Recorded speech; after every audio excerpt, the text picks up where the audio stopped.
নমস্কার, টিএনও নিউজে আপনাদের স্বাগত। আমি এআই নিউজ অ্যাঙ্কার পাখি। প্রধানমন্ত্রী নরেন্দ্র মোদী সর্বসম্মতিতে এনডিএর নেতা হিসেবে নির্বাচিত হয়েছিলেন এবং এই উপলক্ষে আমাদের স্বনামধন্য মুখ্যমন্ত্রী ডক্টর মানিক সাহাও ধন্যবাদ ও শুভেচ্ছা জ্ঞাপন করেছিলেন।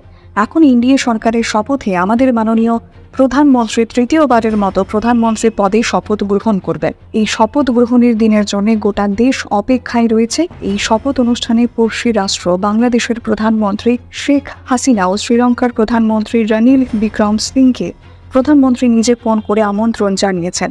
আমাদের ভারতবর্ষের সংস্কার, রীতিনীতি, বন্ধুসুলভ আচরণ, অতিথি আপ্যায়ন, মনোবৃত্তের সঙ্গেই আমাদের প্রধানমন্ত্রী পৃথিবীর সমস্ত দেশের সঙ্গে সম্পর্ক রাখতে চান এবং এই পথেই আমাদের স্বনামধন্য মুখ্যমন্ত্রী মহোদয়ও অগ্রসর হচ্ছেন। এখনকার মতো সংবাদ এ পর্যন্তই। পরবর্তী নিউজ ও আপডেটস দেখার জন্য অবশ্যই চোখ রাখুন টিএনও নিউজের পর্দায়।